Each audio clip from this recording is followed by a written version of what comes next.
Javier Pérez Andújar, benvingut a Terrícoles. Hola, Escriptor, articulista, Premi Ciutat de Barcelona per les teves cròniques del país i ara també, amb permís de Diderot i companyia, enciclopedista, no? Almenys en petit format, amb aquest diccionari enciclopèdico de la vieja escuela que va publicar Tusquets, que és un compendi, em sembla, immens, un imaginari cultural, polític, social, un munt de referents. Però a mi m'ha semblat, sobretot, no sé què en penses, que més que un retrat o un llibre generacional, és una mirada. És a dir, em dic Javier Pérez Andújar i el món el veig així, ¿no? Es que es exactamente eso, es eso. Es, a ver, por decirlo de una manera literaria, ¿no? Que para eso escribo, para pretender hacer algo literario, es una ars poética, es una poética. Es una poética, pues como la poética de Luzano, la de Aristóteles, por ponernos éticos clásicos. Es una poética, una manera de plantear cómo hay que mirar, lo has dicho tú, cómo me gusta leer, cómo me gusta escribir, qué son los temas que me llevan a escribir, a pensar, de qué manera estilística me gusta abordarlos, y todo eso con el pretexto del diccionario va saliendo. Y es mi mundo literario, en realidad, es eso. I a més, això, jo crec que fora del temps, perquè sí que hi ha articles, en alguns casos és un diccionari, expliquem-ho, de la Galaseta, no? Amb alguns articles recuperats, però amb molts textos inèdits, i amb aquesta idea que a mi m'ha semblat també veure d'altres llibres teus, perquè efectivament és tota una poètica que lliga, no? També surt, per exemple, aquesta idea de perifèria, surt alguna vegada, surt tot l'univers dels tebeos tan important per tu, és a dir, que és una poètica que en el fons has anat construint llibre a llibre, no? Sí, sí, es cierto, es la clave de mis libros, pero es mi clave. Es por qué escribo, y entonces sale, pues creo que además sale todo en su justa medida. Justa medida quiero decir en su justa proporción. Los barrios salen, pues claro, me he criado en un barrio, nací en un barrio y soy carne de barrio, pero no es un libro sobre barrio, sale por lo justo, estoy hecho de eso. Si hubiera nacido, yo qué sé, en la calle Escudillers hablaría del Cascantico, del barrio chino. O si hubiera nacido en Pedralbes, pues hablaría, yo qué sé, de la guita, ¿no? Pero como soy de barrio, pues hablo de barrio. Pero no es que hable, es que escribo desde ese entorno, escribo desde el barrio. ¿Pero de qué escribo? Pues de lo que leo, sobre todo, de lo que leo y de lo que veo. ¿Y qué leo? Pues tebeos, novelas, películas. Es una cosa muy normal, en realidad, es escribirte a ti mismo. Es escritura autorreferencial, en el fondo, pero como casi toda. Això que dius del que escriu de lo que leo, no? Efectivament, la idea de la lectura, de fet, hi ha tota una entrada que és la biblioteca infantil, no? Que allà hi ha tot un món que ve de... En fi, que barreja Mark Twain amb les vinyetes i tot plegat. Hi ha una frase molt interessant, i jo crec que marca molt una declaració de principis gairebé, que es diu la lectura no era un hábito, era un vicio, no? És a dir, que la teva entrada en el món de la lectura va ser potent. El vicio de leer, pero sí, porque además es un vicio en toda regla, porque va a más y no hay manera de pararlo y te gusta. Bueno, al principio, cuando éramos chavales en el colegio leíamos viciosamente, en el sentido en que, claro, tenía algo de peligroso y de aventura. Mientras el profe explicaba, sacábamos el libro por debajo del pupitre para seguir leyendo. Claro, eso no tiene mucho sentido porque pero era peligroso, era desafiar, y ahí está la lectura, pues como dos cosas, como rebelión o como desafío. Quizás suena un poco exagerado, pero hay algo de desafío. Pero también como introspección, porque leer se llama en voz baja, pero no es en voz baja, es en voz mental, porque no hay voces. Y entonces, desde lo más interior de ti, desde lo más oscuro y profundo de ti, desafiarlo todo, encerrarte a ti para desafiar al mundo. Y la lectura era eso, y va más porque un libro no te lleva a otro, un libro te lleva 50.000 libros más, y eso es exponencial. Al final es como una paranoia de todos los libros que sabes que no vas a leer en tu vida, ¿no? Y que te persiguen y que los ves por ahí en las listas cuando coges un libro de Austral y al final coges el índice, ¿no? De los libros de Austral casi siempre me he leído el índice, de algunos solo me he leído el índice, y además siempre el índice solía ser el mismo, pero no me cansaba de leerlo. La cantidad de libros que veía que podía leer, eso te hacías el rico. I que no s'acaba mai, no? I t'agafa fins i tot l'angoixa aquesta de no tindré... Em falten vides per llegir Sí, sí, debe ser, bueno, yo no tengo muchos sentimientos religiosos, pero debe ser algo parecido a un sentimiento religioso de trascendencia, de decir, la plenitud es leerse todo eso. Exacte. I recordes algun títol, és a dir, en aquest aprenentatge, en aquest llegir d'amagat gairebé, algun títol que et canvia, és a dir, el títol que et va fer lector, si és que existeix, o n'hi ha més d'un, potser? No, te hace lector la... Es que es muy insolidario y muy traidora de dárselo todo a uno, a un título, a una persona, a alguien, porque han colaborado todos. Esto es como la historia, ¿no? Claro, Napoleón es Napoleón, y el mérito que tiene Napoleón tiene el mérito, pero la de miles de soldados que le siguieron en todos los frentes, pues la de mil... Sí que debe haber algún libro, el primero que leí en la escuela, con el que aprendí a leer, que era el... Pero vamos, la de miles de libros, de panfletos, de prospectos de medicinas, agítese antes de usarse, cosas de miles de cosas que... Todo eso me ha hecho igual de lector. Manuales de instrucciones, cartas de publicidad o papeles pegados en los árboles. Pero eso lo decía Cervantes en el Quijote, decía... Cuando va por el mercado donde va a comprar, cuando cuenta que va a comprar el manuscrito, decide, en el que está, árabe en el que está escrito el Quijote, dice que él es lector de papeles tirados por los suelos, de cualquier cosa que esté escrita. Y es verdad que cuando lees es la drogadicción más difícil de saciar, porque toda te vale. Qualsevol format, no? Qualsevol format. I després hi ha, efectivament, qualsevol format, i un dels que surt més en aquest diccionari i en d'altres llibres teus, que és el del TV o el de la vinyeta, hi ha la sensació, a vegades, llegint-te, que hi havia més veritat en un volum de Pulgarcito que en tot el segle d'or. Hombre, la verdad la pone uno. En Quevedo hay mucha verdad. En Quevedo hay mucha verdad, porque la sabía ver, ¿sabes? Tenía una herida profunda y por ahí le salía la verdad. Pero vamos, en Peñarroya, en Escobar, en Cifré, en Conti, que son los que escribían escribían y dibujaban en Pulgarcito, también hay otra verdad.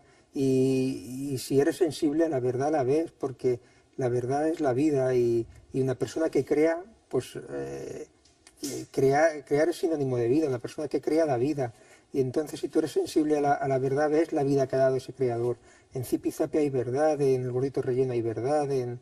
Gordito Relleno, ¿no? Es un hombre que se dedica a ayudar y no sabe, y siempre le acaban poniendo un ojo a la virulé porque en su pretensión de ayudar le ha estropeado lo que quería ayudar.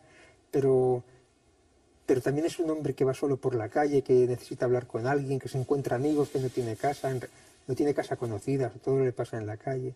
Pero todo eso es especular. En realidad esa verdad la vives, ¿no? Si la explicas... Es perd, no? Sí. Es perd una part d'això. Sí.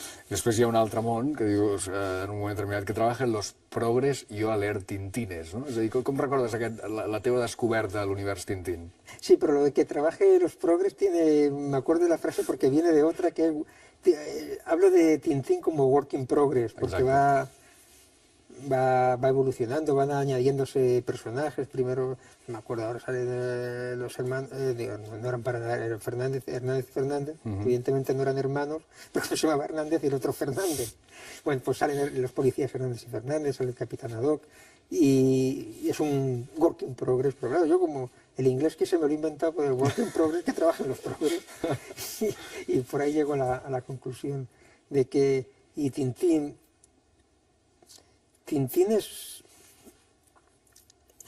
empecé a leerlo cuando, es que me acuerdo, lo jodido es que me acuerdo y es terrible. Cuando tenía 6 años en el colegio había una biblioteca y no sé por qué, bueno, me lo imagino, había clase los sábados por la mañana. Supongo que era porque servía para recoger a los niños y así los padres podían seguir trabajando. Antes la gente trabajaba, mira.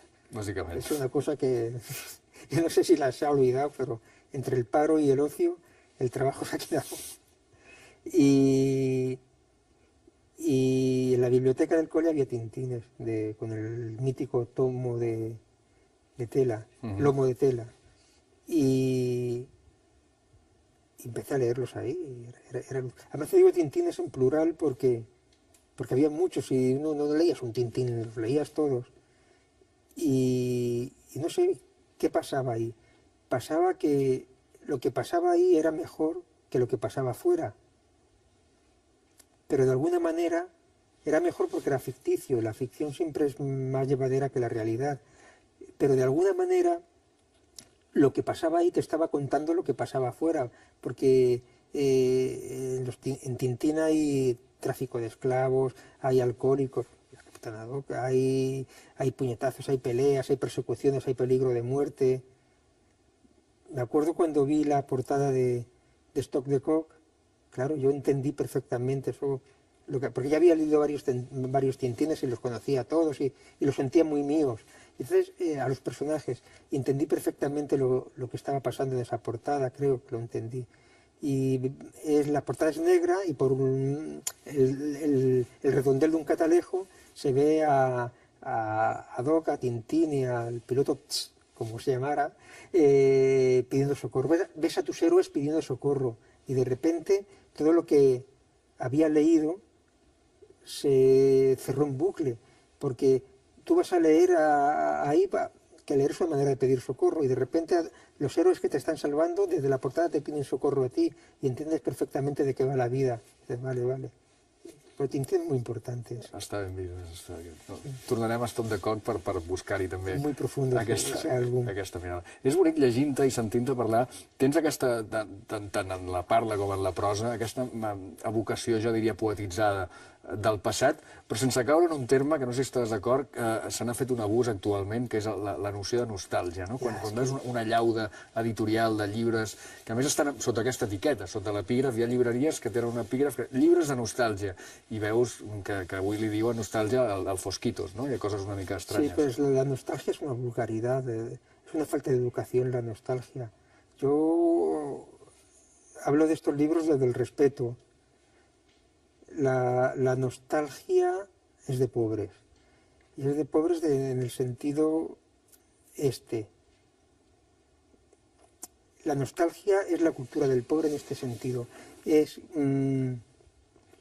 cuando una persona dice que se ha formado leyendo, y lo cuenta, no lo dice, lo cuenta, pues yo leía Tintín, Pulgarcito, la música de Camilo VI, me hacía la letra, ¿no?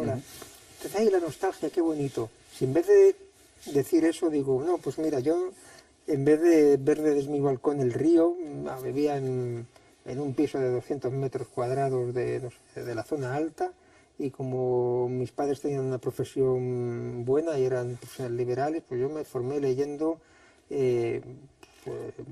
Flaubert, y iba leyendo Balzac. Entonces, ¡ay, qué chico más culto! Ya no es nostalgia, o sea, lo que has leído de pequeño, si es de pobres es nostalgia, pero si es de clases acomodadas no es nostalgia. Es una discriminación, es una falacia y una etiqueta. A mí la nostalgia, bueno, no me ha gustado nunca, pero ahora me parece una trampa. Además, lo utilizan a la gente para arrebatarle lo que tiene como cultura y devolvérselo como etiqueta. Dicen, no, es vuestro, o es nuestro, no es nostalgia, es lo nuestro. I no nos lo han quitado ni lo hemos perdido, es nuestra cultura. Sí, sí, i a vegades hi ha aquesta idea, no?, que et poden manllevar un tros del passat posant-hi un nom i convertir-lo en això, en una mena de corrupció fins i tot semàntica, no? També és un llibre molt compromès, m'ha semblat, en alguns, hi ha una presa de posició en alguns moments polítics i socials, no? I passes pel 15M, passes per Charlie Hebdo i per alguns altres, passes pel sindicat. Hi ha una frase bastant, m'ha semblat contundent sobre els sindicats, dius, los sindicatos mayoritarios han pasado del sindicalismo a la autoayuda. ¿Tú crees que tens també... Falta ver los carteles, sobre todo, y te das cuenta con el tipo de dibujitos y de lemas que ponen, sí. Hi ha una certa visió, Javier, pessimista de l'on som, no només en aquest llibre, sinó en la teva manera de mirar, és a dir... Sí, soy un pesimista nato, pero un pesimista que cree. Entonces, creo en la gente y en la capacidad de la gente de defenderse, en la capacidad, sobre todo en la necesidad, creo que soy histórica. A ver, vamos a hacerlo como cuando estudiamos filología, diacrónico y sincrónico.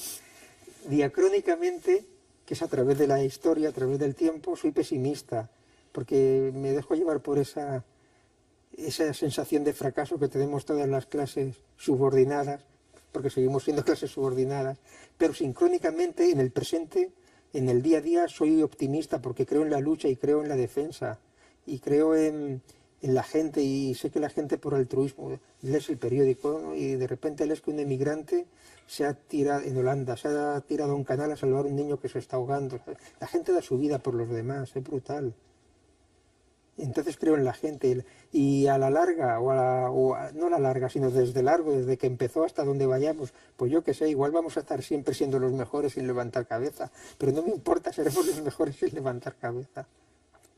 Al costat d'això també, lingüísticament, ara que parlem del pessimisme, hi ha una revisió en aquesta mirada que ara dèiem, no? Una mirada també lingüística sobre la realitat, i parles de la sintaxi, i parles de la gramàtica, i parles d'una idea que m'ha cridat molt l'atenció, que és que vivim o la gent viu en gerundi, és una manera molt curiosa de viure, no?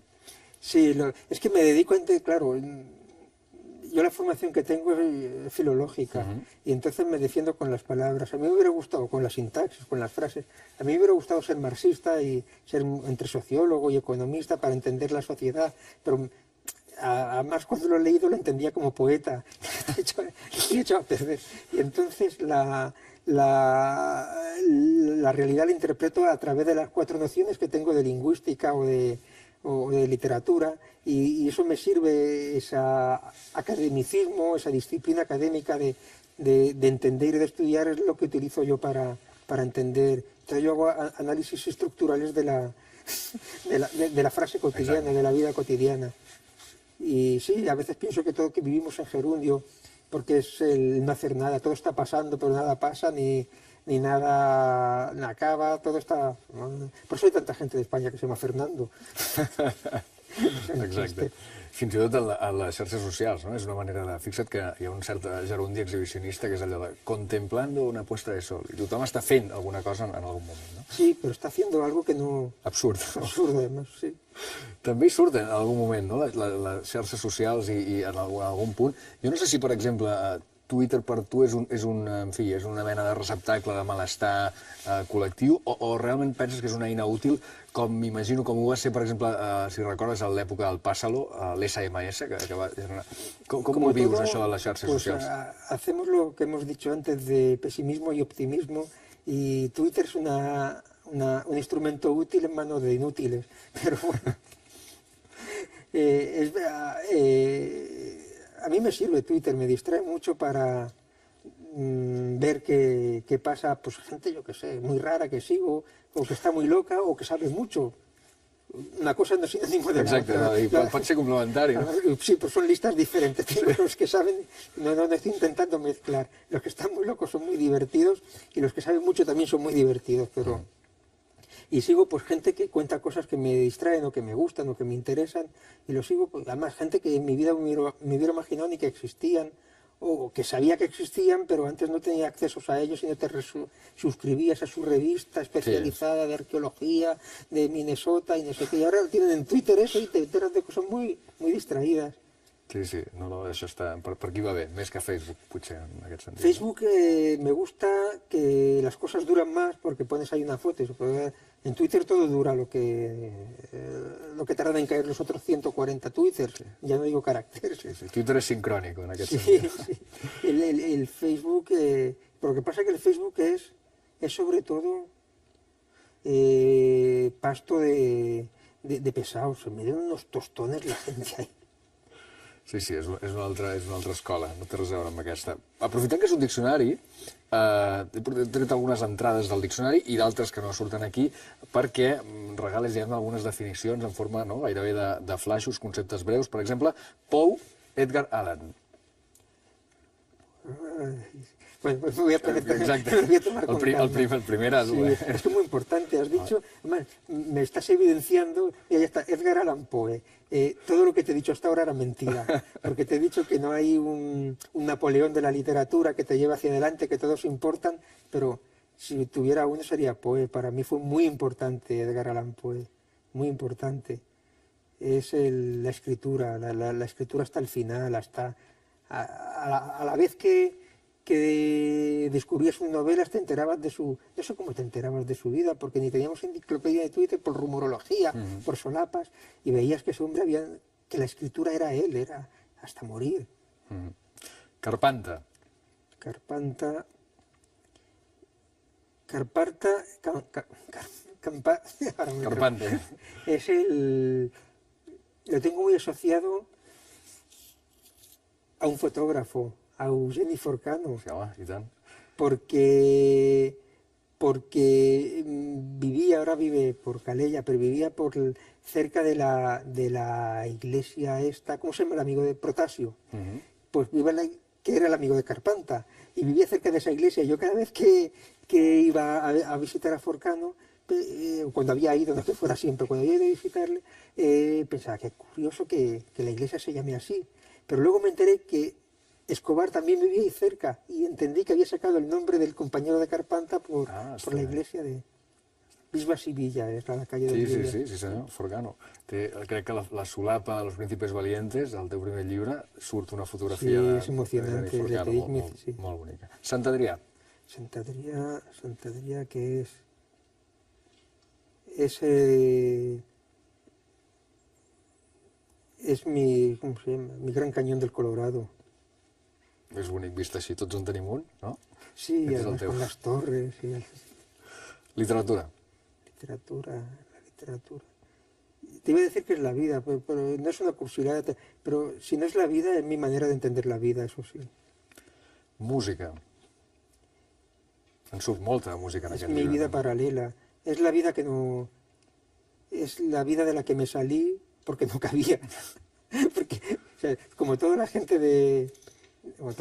mucha gente de mi generación, todos queríamos ser rockeros, pero no son muchos los llamados y pocos los que saben coger una Fender.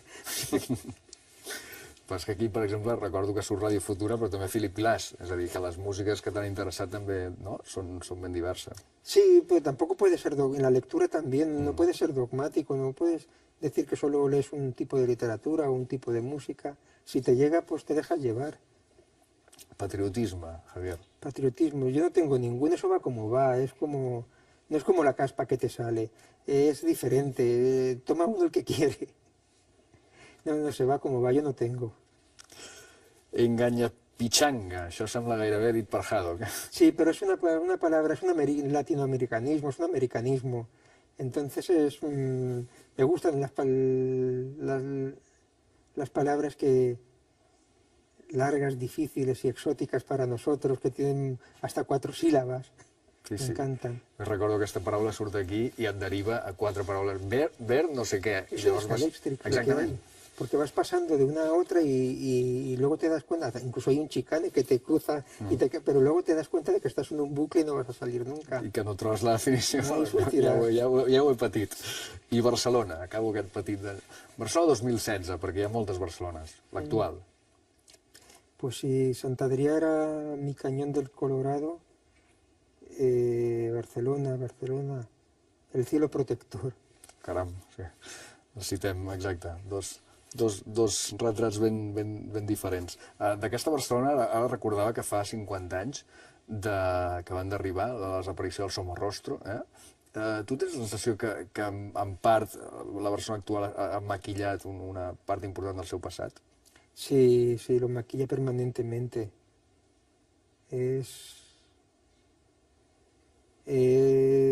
Fíjate, voy a hablar por lo que más conozco, por Sant Adriano, las torres de la Cexa y corren el peligro de ser derribadas. Bueno, no las derriban porque yo creo porque no pueden económicamente, ¿no? Pero bueno. Y todo esto es el pasado, es cierto pasado barcelonés, el pasado obrero, el pasado proletario. En el Fórum pasó lo mismo. El campo de la Bota donde fusilaban lo enterraron bajo una pista de cemento de diseño. Bueno, de diseño, es que llamarle diseño, es que ni siquiera los diseñadores se enfadan con razón si le llaman diseño a eso. Y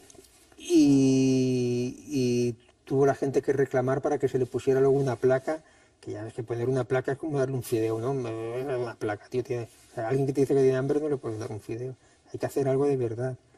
Y sí que hay una Barcelona burguesa que maquilla sus vergüenzas permanentemente. Cuando te he dicho antes que Barcelona era el cielo protector, te lo decía en el sentido mítico, en el sentido que lo tenemos ahí, que ese es el nuestro, pero hay que luchar por él. Parlant d'aquesta lluita, Javier, m'agradaria acabar amb el teu manifest Beat, en la teva relectura de Howl, aquest gran poema, aquest aullido d'Allen Ginsberg, en la teva versió, una versió molt particular i que també té un punt de manifest. Fes servir les ulleres, que em sembla que anirem millor, i el punt de lectura, y es l'aullido de Javier Pérez Andújar. Fue un homenaje que le hice en plena época de las preferentes, y quería escribir sobre las preferentes y como tenía en la cabeza el oído dije, bueno, le vamos a hacer un homenaje a Ginsberg que también es muy importante para mí. O sea, pues aullido. El sentim. He visto a las viejas de la generación de mi madre robadas por los bancos y las cajas de ahorros, engañadas, saqueadas, desplumadas, timadas por directores de sucursales de traje moderno que se llevaban comisiones a cambio de sus abusos salvajes y que después de su jornada de fraude volvían en un coche caro y nuevo al piso de siempre, al piso reformateado del barrio donde seguía siendo todo igual que la vida. Hombres jóvenes que empezaron a hacerse viejos a golpes de estafa, esclavos de hipotecas que enfermaron de miedo y de impotencia y que con la quimio a cuestas iban a todas las manifestaciones, a concentraciones, a la puerta de la bolsa o de su entidad bancaria, a donde hiciera falta, a gritar que ellos estaban más vivos que el sistema, a poner pegatinas en las cristaleras de las cajas llamándoles ladrones a quienes les habían robado. Que con la hoja del paro en el bolsillo, una mañana pillaron el periódico gratuito en una calle de la Verneda y al abrirlo, sentados junto a las esculturas de Acín, encontraron al consejero de Economía Andreus Mas-Uleil diciendo que no había que meterle el dedo en el ojo a quienes traficaron con preferentes firmadas tan solo con un dedo. Destrucción política de la condición humana, los representantes del pueblo representando a los enemigos del pueblo. I sigue, i sigue. I continua aquest aullido, en versió combativa, Javier Pérez Versió Andújar. preferente barcelonesa. Exacte. Gràcies, doncs, per aquest diccionari, per tots els teus llibres i per la teva manera de mirar el món tan necessària i fins a l'altra. Moltes gràcies a tu, Que vagi bé. vosaltres. Gràcies. Adéu-siau.